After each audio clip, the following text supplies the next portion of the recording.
You know, Mr. Sams, I've been thinking some more about becoming a motivational speaker. Oh, yeah? Yeah? Yeah, I've been thinking about, leveraging my intellectual capital so I could make a game plan. Oh, okay. What's the game plan going to lead to? Well, I want to empower people to make a paradigm shift so they can think outside the box. I want to position them so that they can be customer-centered, customer-directed, and of course it has to be cost-neutral. Of course, yes. And it's got to be all about their best practice. Oh, absolutely, the best practice. Best practices seem to work best for me. I want knowledge management, and there's a certain market segment I'm after. Oh, yeah?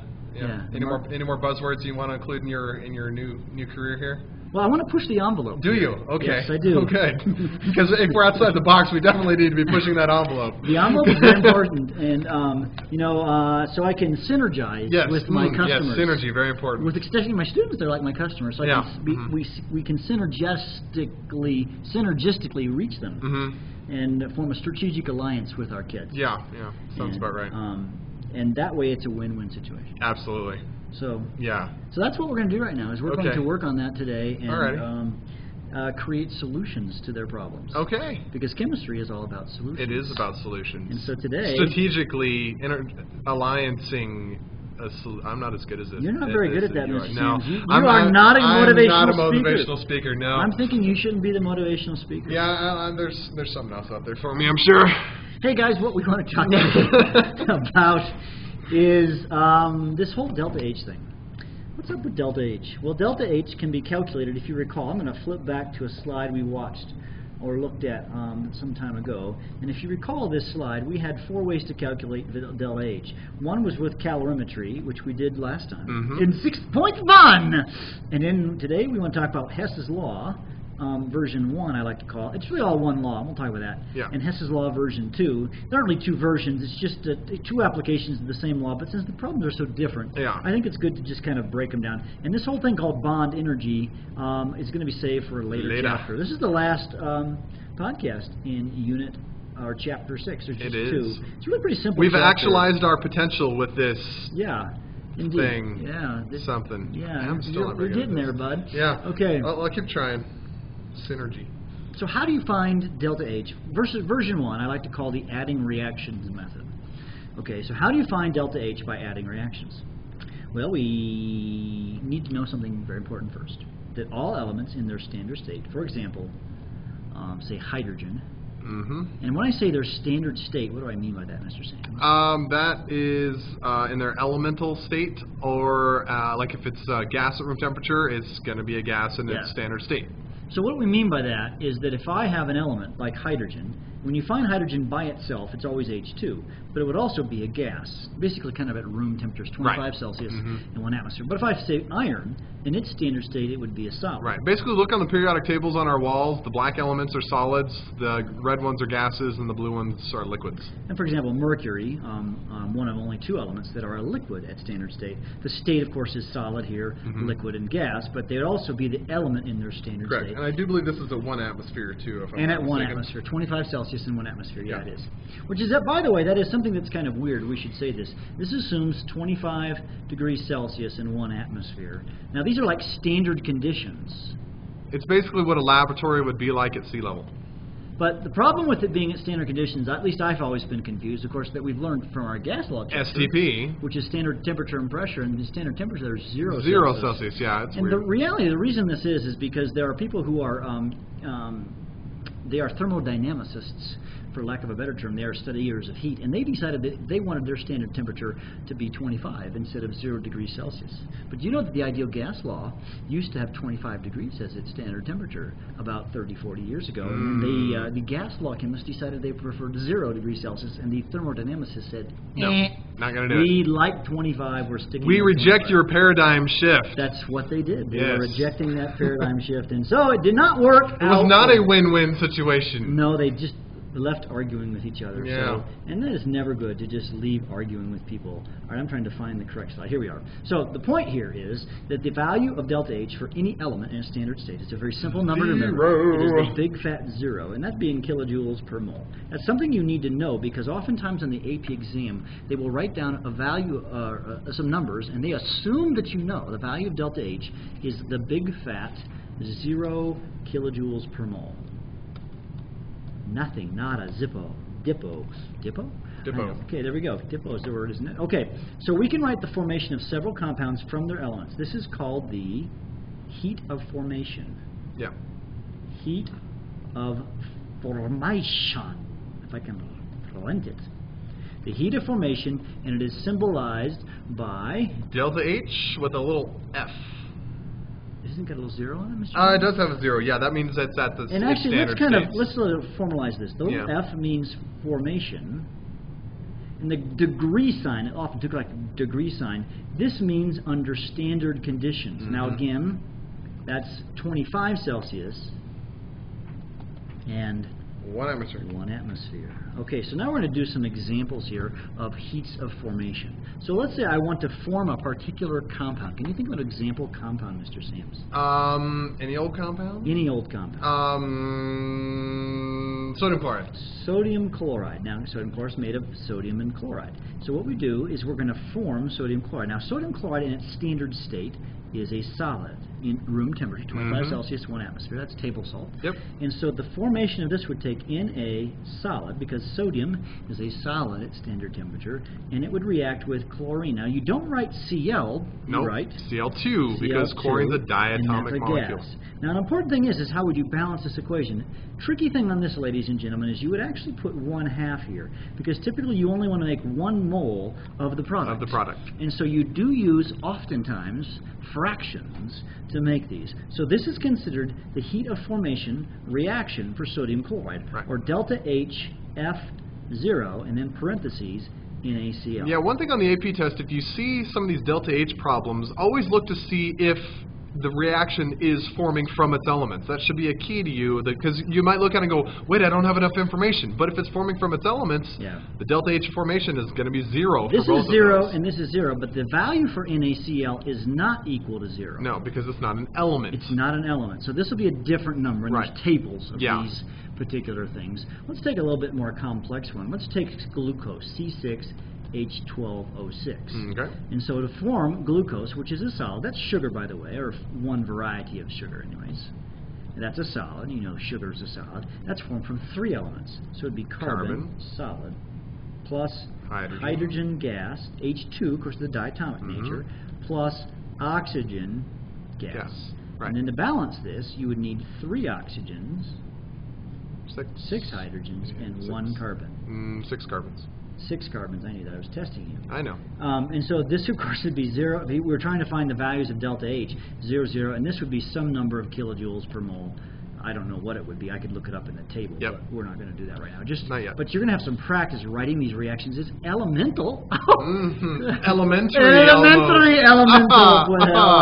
Boo. All right, that was weak. Okay. Yeah. It was. We should try to actualize some potential. Yes. Okay. And you know what? Guess what we just did? The F stands for, and we've already said what this is. Formation, and the degree stands for 25 degrees Celsius and 1 atmosphere. I'm getting ahead of myself. I have an amazing PowerPoint. I didn't even know I had it. I would have said it. Okay. Hey, examples, heats of formation reactions. I think we've already done that, Mr. Sam. I think so. Yeah, that was we're just getting ahead of the game here. I'm just so good at that. Actually, that's right here. Here'd be an example of one of them heats of formation reactions. So I guess we can skip that. Okay. Yep. Okay. Now, here are just basically a set of rules that you've typed into your notes there. Yep. How do you find the delta H from reactions? First of all, you must add the source reactions. I'll kind of explain this. Yep. Such that they cancel out. And when you multiply source reaction, the value of delta H is multiplied by the same factor. When you reverse a reaction, the sign of delta H is switched. And sometimes it's easier, just multiply the main reaction by a factor so you can get rid of all your fractions. Otherwise it becomes a mess. And source reaction, guys, those are given to you. Yes, the source reaction. So here's an example that's in your handout. All right, I want to find the enthalpy. Enthalpy, another word for? Delta H. That's the same thing. All right, so what I want to do is I want to count the enthalpy of combustion for the combustion of carbon to carbon monoxide. So that reaction is given right here. And I'm trying to find delta H. I think I'm going to have a blank screen. It might be easier to see this. So if I have carbon plus O2. Half O2? No, just O2. Plus O2. Oh, wait, for the overall reaction? Yeah, sorry, yes, half O2. Makes CO. CO. And I want to find delta H for this reaction. So this is the, let's call it the target reaction. Yeah, it's what you're trying to hit. Not this kind of a target, right? Target star? No. Okay. No. 10 more. Okay, here are your source reactions, or the reactions you're going to solve this problem from. So reaction number 1. You have carbon plus O2 makes CO2, and the delta H value is negative 393.5. Guys, and this is all in your handout. Yeah. Okay, and the next one is carbon monoxide plus half an O2 makes CO2. And I should just note that they're all gases. Oh, I'm sorry, negative 283.0. All right, they're all gases, so we won't put that in there. So here's the way I solve these problems. I want to produce carbon monoxide from carbon and oxygen. Yep. Now what I like to do is I like to find, usually if there's one product, I'm going to look at that product and then look at my source reactions here and here and find my carbon monoxide. Hey, it's a number 2. It's in experiment, or pardon me, source reaction number 2. However, it's on the wrong side. So what I'm going to do is I'm going to flip this reaction around. And by the way, also note, I need 1 carbon monoxide, and I already have 1. If I needed 2, I would double it. Right. So carbon monoxide plus half an O2. 1/2 O2. I kind of leave my oxygens for last. Yep. Otherwise, it creates a mess. And so now I'm going to have, as I'm going to write this, I'm going to put negative 283 because you see. Well, it was already negative. So I'm going to make negative 283. Negative, That's yes. what I meant to say. So it's going to be, what you do is since I flip this reaction around, then what I have to do is I have to change the sign of the value of delta H. Because as it's printed there, it's exothermic, but when you flip it, the energy is going to go the other direction, so it's going to be endothermic. Perfect. Okay, and the next one, I'm going to leave my oxygens for last and hope that it kind of falls into place, is I have carbon on the left side. So I'm going to look down here in reaction, source reaction number 1, and I see carbon on the right side. I need 1 carbon here. I have 1 carbon. So I'm going to just recopy this reaction. So C plus O2 makes CO2. And since I did not change that value at all, or didn't switch it around or double it or whatever, it'll be negative 393.5. Now what I do is I see if these 2 reactions that I've done, flipped the one and left the other one the same, if they add up to this target reaction up here at the top. Now one thing I quickly can notice is I have CO2 on this side and CO2 on this side, so it's 1 and 1, they cancel. Yeah, just like when you balance redox equations, anything that's the same on the left and the right side, you can cancel. And the other thing I see that's similar is I have O2 on this side and a half O2 on this side, but a half is smaller than 1, so this one becomes 1 and this one becomes 1/2. So then I bring down my carbon and I bring down my 1/2 O2 and then I make carbon monoxide. Okay. And hey, that looks like your target reaction. This is the target reaction. So, of course, to find the value, which is the point, I will take these 2 numbers and I will add them. Negative 393.5 plus negative, actually it's positive. You'll add, because this is a negative of a negative, right? So it'll be plus 283. So it'll be equal to delta H for this reaction will be negative 110.5. 110.5, and that's kilojoules per mole. You see, I just add them up, and it's a very simple thing. But you basically have to know what you're going to double, etc. Yeah. You know, got another example where we will have to do some doubling and changing this next of example will show this as well. Wow, so that's a big. It's got lots of problems, but I want to find this particular one right That's here. the target reaction, the last one in this case. So here's the target reaction. I think I won't recopy these. I think I can do it without that. I see I have N2O gas. So I'm going to look up here and see if I see any N2O. Now, it's in 2 places. So I have source reaction 1 here, source reaction 2, and source reaction 3. Now I see the N2O in reaction 3, and it is on the appropriate side, and it is the appropriate value, right? So I'm going to start. What do you mean by value? Or the coefficient is. Oh no, it's not. No, too big. Oh, this is 2. Okay, so I'm wrong. So I'm going to have to do what to that, Mr. Sam? I would divide all the coefficients by 2. So on source reaction 3, I'm going to do this. I'm going to take source reaction 3, and I'm going to cut it in half. So instead of writing 2 N2O, I'm going to write N2O, or 1 if you care. All right, and that's going to go to 1 N2 plus 1/2 O2. Now what do I do with my number? Well, the number was negative 163.2. I'm going to have to write 1/2 right here. Right. I do the numbers at the end. So. Okay. Okay, so that's that.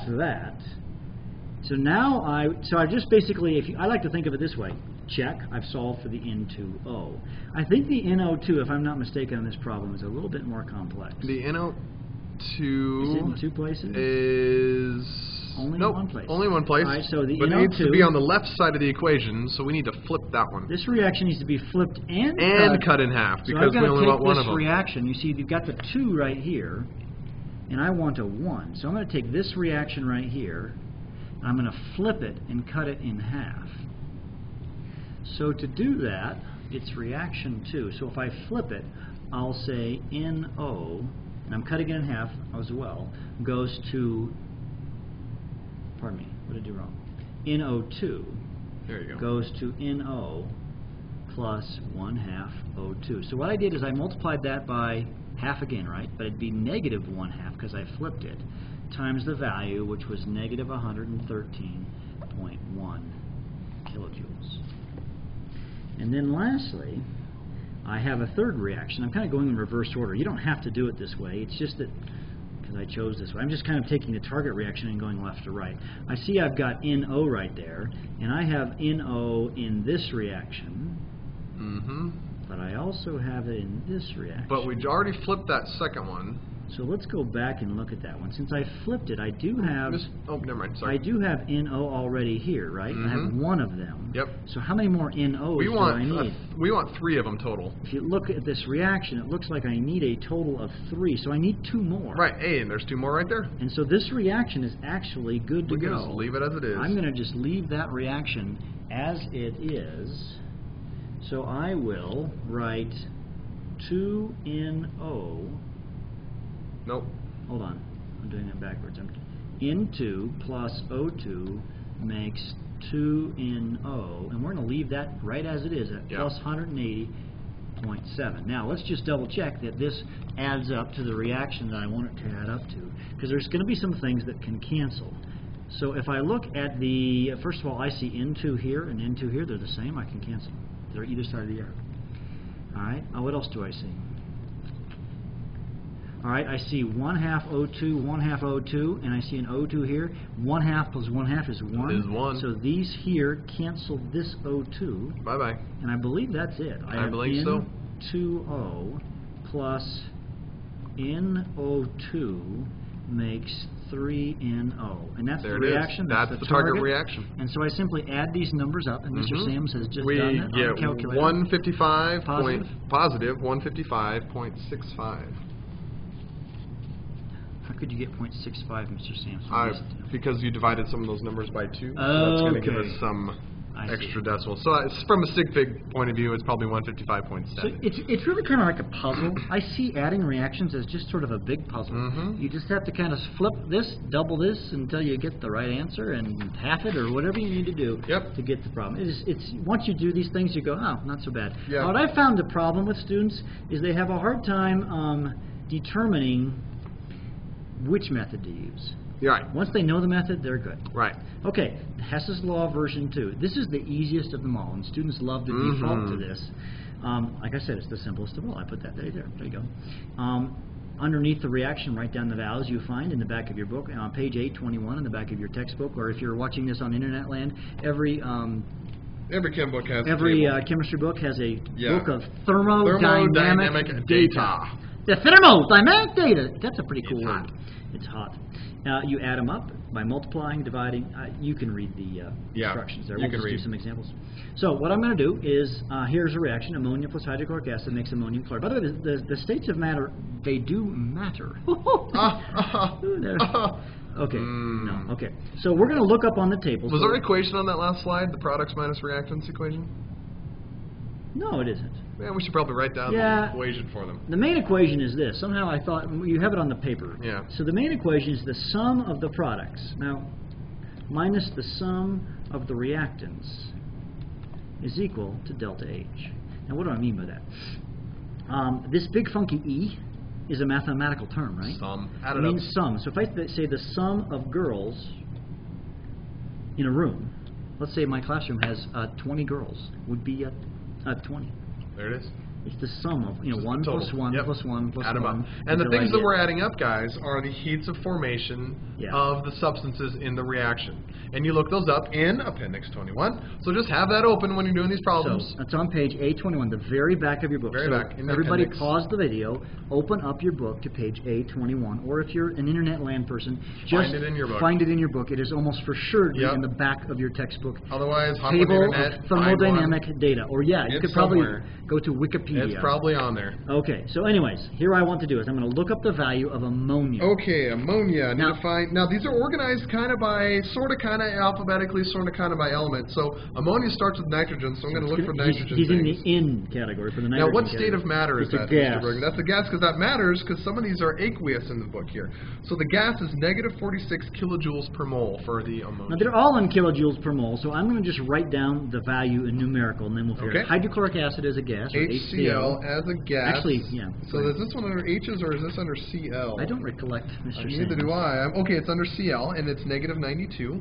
Negative 90. Actually, let me make a quick note about HCl gas is actually not hydrochloric acid. That's true. That's hydrogen chloride. Because you see, hydrochloric acid is only an acid when it's in presence of water. Yep. Yeah. Okay. Dissolved in water. And the next one is ammonium chloride. Ammonium chloride, solid. Negative 314. Negative 314. Yes. So what you're going to do is you're going to take the products minus the reactants. So the products are the ammonium chloride here. So it'll be 314 minus the sum of the reactants, which will be negative 46. Plus negative 92. Now watch this. It's important that you don't add or subtract the wrong thing. Right. Because it's the sum. This is like the sum. There's only one of them, however. Another thing that's important in this particular reaction, these are all 1-to-1-to-1 ratios. If there was a 2 in front, we'd have to multiply. I think we got an example like that in this. Yeah, it's coming. So we would say the value of delta H for this reaction. Negative 176 kilojoules. 176. Now I'll put my units on there. Kilojoules actually per mole. So that's the value. You just take the products minus. It's kind of an accounting thing. And actually, a thermodynamicist, a person who studies thermodynamics, really for all intents and purposes, is indeed an accountant. She is accounting for the energy in reaction. Do they wear bad pants and play golf? I don't know. Oh. As long as it's no golf. Oh, Lord have mercy. All right, sorry, you golfers out there. All right, I actually used to golf, and I gave it up because. So now he likes to do triathlons. I do other things with my life, yes. Okay. And chasing a little white ball around. Chasing a stupid little white ball around. All right. Okay. Car out of the middle. This reaction, first of all, is purposefully left unbalanced. So we're going to have to balance this. I have 3 carbons here, so I'm going to put a 3 here. Okay. I got 8 hydrogens, so I'm going to put a 4 here for the hydrogens. And I have 6 oxygens here, 3 times 2. And I have 8 hydrogen, 4, I can't add. 6 plus 10, so I'm going to have to have a 5 here. So that's important. Now we're going to look it up on our table. Mr. Sams is diligently on page A21 and following. And I'm looking. C3H8, which is propane gas, by the way. Propane gas, negative 104. Negative 104. Now, Mr. Sams, what is oxygen? Oxygen, I know that without Do you not even look at the book? Why not? It's just 0 because Why? it is in its elemental state. And it's in its standard state. So you don't even have to look that one up. And 5 times 0 is just 0, so you can ignore the coefficient. Yeah, you got lucky on that one. But carbon dioxide is Carbon dioxide is... Negative 300 and something? Negative 393.5. Let's call it negative 394, around your whole number. Good. And then water gas, negative water 183. What is it? I don't know. I'm looking. Don't pressure me. Gas, right? Yes. Negative 242. That's wrong. I'm trying to remember these from my memory banks. No. And it was not working there today. Okay. So let's see if we can memorize anything I can look up on a table. I know. All right. So now I'm going to do the products minus reactants. Products minus reactants. So now watch this. The products are right here. And there are coefficients, so they matter. Yes. Matter. Okay. So I'm going to say 3 times negative 394, parentheses, plus 4 times negative 242, parentheses. And I'm going to put a bracket around this. This is my reactant. Yep. Minus my products, pardon me. Now I'm going to subtract my reactants, and that's just going to be negative 104. Because this, I can ignore the oxygen, because that would be 5 times 0. And, of course, everything times 0 is 0. Yep. And then you just put it in your calculator. And you get negative 2,046 kilojoules per mole. And that's a pretty big number. That is, but if we think about this, look what you're doing. You're combusting propane. Yeah. That's what many of us heat our houses with around here. Yeah, so propane, or maybe you've got a propane gas grill at home. Propane has a high amount of energy in it, which would make sense because it is a combustible fuel and it is used for energy purposes. So this is a high number, but we would expect a high number for something that is traditionally used to heat things. Or cook meat. Or cook meat, yes. Or to whatever, yeah. Propane has lots of uses in our world. Okay, now we want to briefly talk about the last bit here. Some things that I find can be very confusing for students is that there are so many varieties of delta H. Yeah. And they get all buggered up on these. Wait till you take physics and you learn about K. Yeah. It's even worse. Yes. Well, let's not scare you away from physics. But there are a number of ways to look at this whole thing, and I think we're going to go on a blank screen on this one for visual purposes. But I want us just to define every value of delta H, or every term of delta H. Delta H F0, which we've already done, but we're going to put this all in one table, is the heat of formation. Yep, more specifically the standard heat of formation because of the little zero up there. And again, that's the amount of energy associated with a reaction forming a substance from its elements. Now, what's that heat of vapor? Heat of vap looks kind of like vaporization to me, so that's the amount of heat required to turn something from a gas, from a liquid into a gas. And its opposite cousin is... Hold on, let's do something else, Mr. Sams. What we mean by that for heat of vaporization, so if I have water and it's a liquid, and I took an arrow, and it turns into water as a gas, or water vapor. It actualizes its gaseous state. See, I'm getting better. You're very good at this. The energy required, you see, this is endothermic. It will always be endothermic. So it will always be a positive value. So the heat of vaporization is the amount of energy it takes to vaporize 1 mole of a particular substance, water, liquid to water, gas. It could be iron liquid to iron gas. It wouldn't matter. But the examples we've just given were chemical reactions, but there is energy involved in a physical change. Correct. Water liquid turns to water gas. And then the cousin of heat of vaporization is the heat of COND. And that does not stand for condiments. Nope, condensation. The heat of condensation. Yeah, it's not the heat required to put mustard on your hot dog. Although some mustard can be very hot. It can be pretty spicy. Yeah. I actually learned the chemistry behind that. It's pretty fascinating. A gas to a liquid. So it's actually this reaction here that I just did in reverse. So that's going to be exothermic. If you go this reaction in reverse. Now that's a very weird thing. Actually, we should say a minute about that. If you go from water gas and you go to water liquid. Exothermic. That's why it hurts so bad. Steam burns. That's why they're so violent, because not only do you get the temperature going into your hand, but you get this heat that gets released when it goes from a gas to a liquid. And it's a lot. And that goes into your arm as you burn yourself on the steam. So would you rather, Mr. Sams, that I pour 1 mole of boiling hot water on your skin, or would you rather if I had 1 mole of steam to come across your skin? I want the boiling hot water. Even though they're at the same temperature, I'm not going to get this heat of condensation applied to me as well. As you see, what happens if he chose the boiling hot steam, or just the steam, is this extra energy right here would also be on there, so he'd get burned doubly bad. At least. And in fact, I would argue it might be more than double. Yeah. It would probably be. We could even do the math, but we won't. That's another chapter. That's another chapter, but it would be a big number. Yeah. All right. All right. More delta H's. Delta H, comb, C-O-M-B. That is not the amount of energy it takes to brush your hair in the morning. Yes. This is heat of combustion. Combustion? What does that mean, combustion? Combustion is when we react something with oxygen. Usually it's a hydrocarbon, and it turns into carbon dioxide and water.